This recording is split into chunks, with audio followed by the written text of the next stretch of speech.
I got my degree in electrical engineering, my bachelor's of science way back when, and then I worked various jobs along the way, but I got into economics, sort of a side thing, just studying it by myself. I came up with, I was studying inflation and bonds and things, and I came up with an idea for a monetary system. The inflationary tax turns into a universal basic income. I And think I've heard you. Yeah.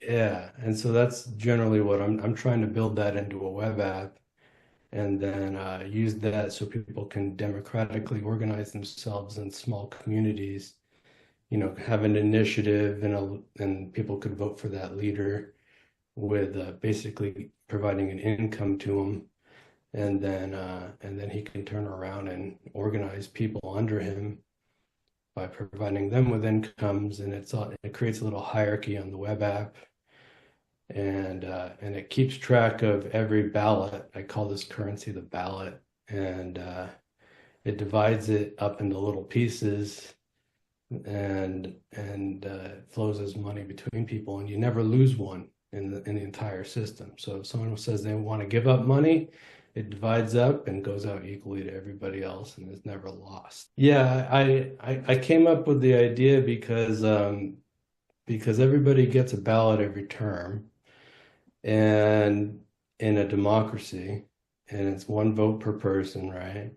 And then the term is 4 years, and then I thought, well, okay, what happens if you have fractional ballots or portions of ballots now? So you divide it up into a ballot into equal pieces, and then you reconcile the whole system every day so that if one so that well, you stagger the beginning and the end of every ballot so the term ends on each fraction of a ballot for that fraction for that day. Right, so you have a 4 year term and you have one ballot, and you divide that up into the days of the term, and you say, this piece expires this day, this piece expires this day, every single day of the term.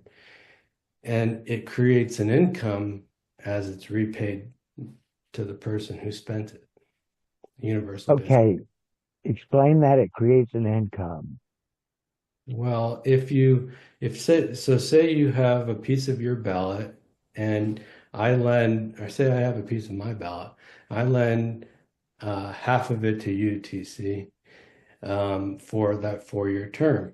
It's going to repay a piece of it every day to me, unless you spend it and give a piece to Roger and a piece to Benji. Then it's out of your account and it's into their account. And so basically everybody has one ballot in their account as an average. If you have more than one ballot in your account, the inflation-like tax is more than the UBI, and it goes down until it's average, one ballot again. If you have less than one ballot in your account, the UBI is more than the demurrage tax, the inflation-like tax, and the amount in your account goes up until it's about average one ballot. Does the ballot have value of like money? Well, I mean, it would if you accepted it as money. My idea is to not start with that. I'd rather start with people just organizing themselves democratically within small groups, maybe within large corporations, and not use it as money between corporations or groups, because then you start getting into running into the state laws and employment Okay. taxes and blah, blah, blah, blah, blah. Eventually, maybe So 50 years from now, people would go, why are we still using the dollar? Let's just use an accounting app that's coherent. so it is just an accounting tool of some sort, right? Or Right. I'm Yeah. having a little trouble Currency. grasping. Huh? I'm having a little trouble grasping exactly the value that um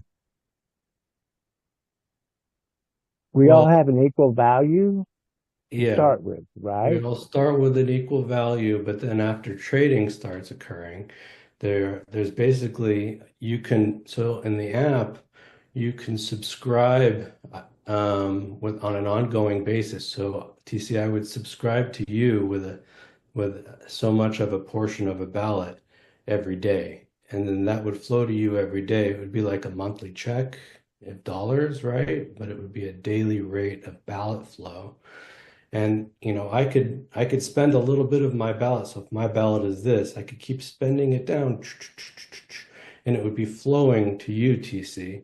But then you would start having your ballot amount go up. So then you would go, okay, well, now if Benji and Roger also subscribe to you, then you would be the leader for your initiative, for your app, and then you could turn around and hire me and Benji and Roger for specific tasks, and so the income would start flowing back from you back to us, and so it kind of just goes in a circle, but it establishes this hierarchy of bottom up, people supporting a leader for some initiative, and then top down, where you're actually hiring people for specific roles in the community organization. Yeah, I mean, if we're talking just the four of us, but if you start thinking in terms of the economy as it works today, TC, if you're the CEO of your organization and the three of us work for you in our roles and we produce some type of a product, then theoretically the reason why the three of us are giving you any income, that first subscription that I was talking about that the three of us were giving, we'd be giving it to you conceivably because you'd be producing a product as the CEO of your organization.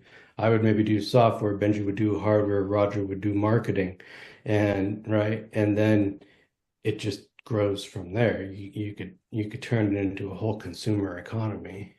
I don't want to take up all the time, but I'm very curious. So would that keep the current um like I think we're in a stage of abundance right now. Would it maintain that abundance without money?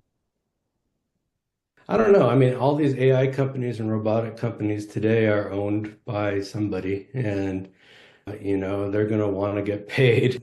Conceivably they could give it up and just run their automatic consumer item producing machines for free, and then we could all go out and have little rationing tokens that we use to walk up to the machine and get what we need when we need it from the machine. But I don't think we're going to turn off the idea of people owning the robot companies and the manufacturing facilities that are automated today. Dr. Brian was saying that we could actually build our own robots. Sure. Local communities could, gather their resources and actually build their own robots. Yeah, if you build something useful, then you could start selling it and we could become a manufacturing country again here in the United States. He was saying, like your agricultural robots, to help in the growing the food and whatnot.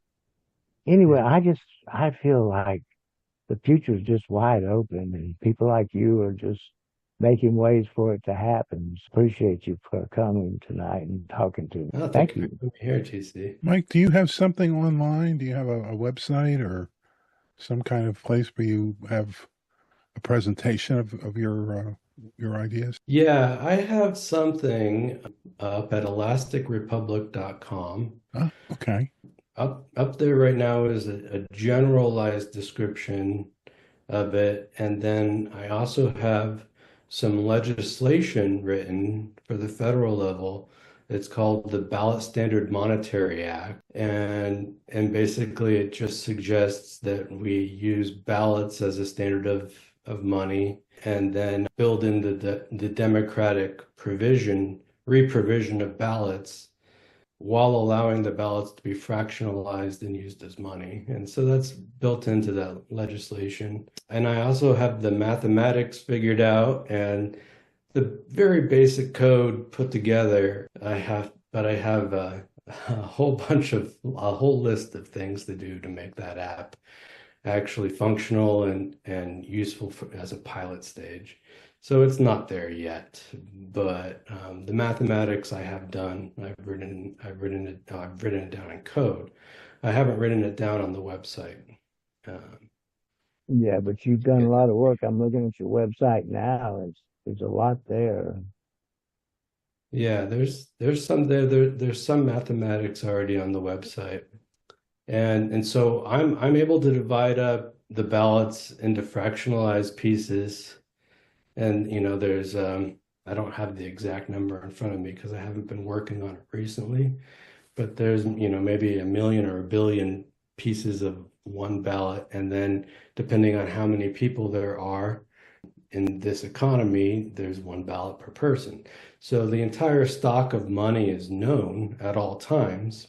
We're lending the money into existence, but there's a limit on each individual's ability to lend money into existence. You have one ballot, you can lend it out, you start subscribing to someone, and then when you reach your limit, you're out. You have to go out and get a job. Somebody has to subscribe back to you to build you back up again. Is this something that would require some kind of legislation? So I understand. Is this something that you want to get the government involved in, or is this something that could be kind of on parallel course, so to speak, with the present economy? Well, there's Because so many laws in the existing state system.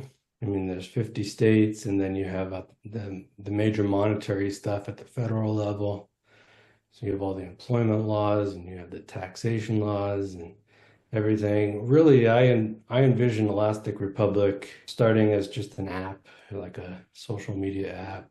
It has this underlying accounting system there. The UBI is built into it. The inflation-like tax that pays for the UBI is there. It just kind of exists in the background.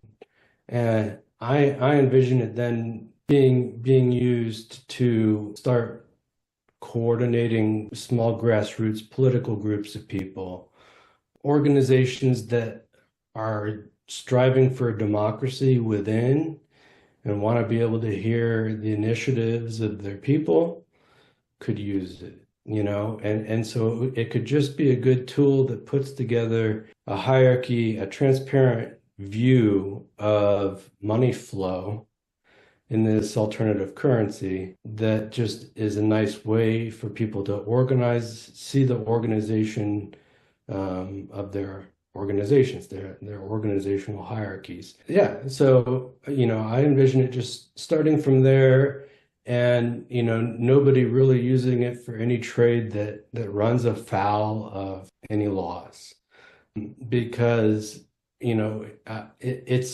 it's the right kind of accounting system, in my opinion. I've thought, since the 2008 crisis about it, and this is my solution. It's coherent accounting that doesn't degrade the standard of value, right? The dollar of 100 years ago is only worth a cent now, but this would maintain its value. It would be an inch would still be an inch. The inch isn't going to shrink and shrink and shrink and shrink, and then you're using a ruler that's not equivalent to the same length as last year. You don't want that. You want a measure of value that we use in the economy that's stable. Um, so this is really what I'm trying to put into existence without really passing that legislation that I have up on my website now, because right. that would be replacing the Federal Reserve and the Treasury. And then you have other central banks in the world that are going to be like, what are you guys doing in the United States? There's a whole system of money and the whole bond market, that Maybe. you know pushes Well, the. Could yeah. you could Go ahead. could you replace that system that because to me it's just an extraction system where they loan us money and make us pay it back with interest, but we gave them the money to begin with. right. That's the way I see That's it. the way it works. Yeah, that's I mean when you own a bond, you know, you're gonna get your money back when the term is over, however long that bond is, the principal. And then, you know, the income taxes are gonna tax everyone's employment transactions where they're actually being useful for their employer, and that's gonna fund the interest on the loan, and then you're going to make a yield off of that bond, and you want that yield to be more than the dollar goes down in value, so more than inflation, and then your profit is on top of that, and that's the reason why you would own a bond today. Of our country, of another country, right? That's you're trying to earn something off of your money in the future. Yeah, it's amazing if you have enough, you know, you're making money off the taxes and you're not paying any taxes. So, you know, if you start looking at the overall economy, does it make sense for people who, you know, hardly have any savings and are working to be paying income tax just to pay interest on bonds, you know, for people who probably, I mean, obviously they have some assets and, you know, some ability to not have to work as a result of their guaranteed income off of the bonds. There's some injustice to that. You know, 100 years ago or so, when the Federal Reserve and the income tax first came into place, the income tax was only supposed to be for the super duper high income people. But as inflation has gone on, like I said, for the past 100 years, the brackets have gone lower and lower and lower. And so now, you know, just your everyday person is paying income tax. And like you said, there's all these loopholes for that you could figure out if you've got plenty of money. So it's swapped in the past. Help me understand bonds. There, so I buy a savings bond from the government. I give them my money. What do they? What is that? Why is that? They're going to So take your can't they money. make up their? Can't they just make their own money? Well, if they have to, but really what Treasury is doing is it's trying to get money by selling bonds, like you would be buying a savings bond. So they would take your money and then that goes into their budget, right? So then Congress gets together, does their appropriations, decides how that money is going to be spent, and the money is spent. And then as that money is spent, obviously it goes out to people who are employed. Everybody who's employed pays their income tax, and so, you know, money comes back to the government. The way I like to think about it is money coming in from the Internal Revenue Service pays down the debt. Every year, the debt increases. There's money that keeps coming in from somewhere, and so that's where I think the printing starts coming in, right? So I mean they get as many people to loan as much as they can, and then the banks and the Federal Reserve, the central bank itself, you know, they start lending money that wasn't in the economy before to the government to make up for that growth in spending and borrowing that comes. Confusing, and I'm sure it's that way on purpose, and that's so that they can continue to extract from the people. And what makes me so angry is the people that are extracting are calling the people that are producing, you know, the burden on society when they're parasites, It's in my ironic, opinion. isn't it? Yeah, that's been happening my whole life in the political realm. And I think maybe a lot of people are just don't get it. But I think more and more people are learning how it works, and it could be frustrating, but then it's like, well, are we able to get from here to a better system? And with all this internet technology and the computers and the phones that we have in our pockets, you know, it's like, yeah, the technology is there to keep track of every single cent between billions of people. Every day we could do it. We could reconcile our accounts hourly and never lose a cent, you know. But that's not how we continue to keep using these systems that have been built into the back end of banks from I don't know, 60s, 70s. And we still have the same mindset for the financial system that's been working great for the financials. I mean, you know, these big banks are raking in the cash. And so Why do we need banks? I would think that we would need banks to run this simple accounting system that's just an app on everyone's phone. I mean, Can't back 50 years ago, that was a different story.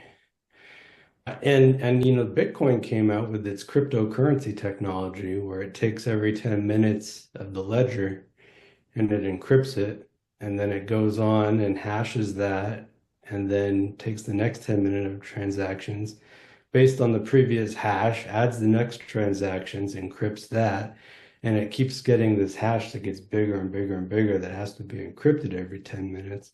And that keeps a safe historical log of all transactions. So you don't really need, you know, your vaults anymore. I mean, you do for gold and jewels, but you don't need it for the money itself. The money itself, you know, you have this really secure ledger of past transactions of every cent of Bitcoin that's ever existed, you know, and it's been working for 15 years or whatever. So, So is your idea it involves crypto, Mike?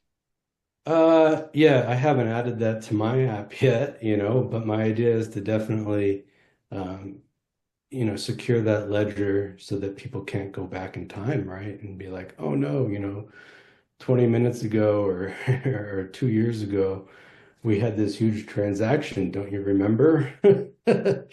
Right? You don't want that kind of fraud to be able to happen in any kind of banking system, monetary system. But no, I don't think I would necessarily have the huge long encryption that keeps getting more and more difficult like Bitcoin. I think, you know, the banks don't have that, and they've been functioning fine for decades with their computer systems without having to encrypt longer and longer encrypted history in every single block of transactions. Yeah, but I mean, you have to think that banks have redundant backup systems of their databases as well. And they Totally. just, you know, they probably work on security to keep people out to prevent anyone from tampering with the history. So there's different ways technologically to ensure that a computerized technology, an accounting system that keeps track of every cent is safe. I still want to know more about the Federal Reserve. Now they input money into the system called some kind of easing or something. Where do they get that money from? They Jerome don't put it, Powell. they lend it, and when they lend it, it comes poof into existence. When somebody repays the Federal Reserve, um, the principal and interest on that loan, it goes poof out of existence. And the commercial banks do a similar process where they're able to poof and unpoof money into existence, but only a portion. Like they're limited by their capital restrictions at commercial banks. But the central bank is the lender of last resort. They're the ones who are able to, if a bank is about to go insolvent, you know, you can go to the discount window at the Fed, take out a loan, and that money is just new money that came into existence the moment they lend it out.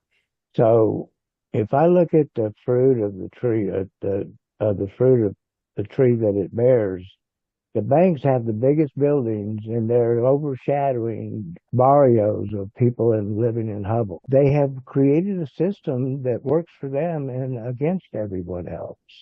Yeah, I wouldn't describe the fractional reserve banking system that's been in place since 1913 and in other countries all throughout history. I wouldn't describe it as democratic, it's definitely not the idea of everyone being equal, everyone getting one ballot per person every 4 years for an election. It's the opposite of that. It concentrates money.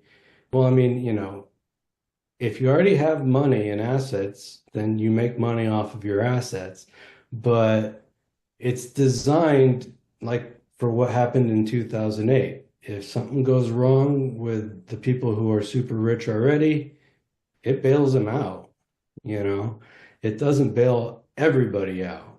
And so Elastic Republic is designed to be constantly bailing every individual out to the same degree.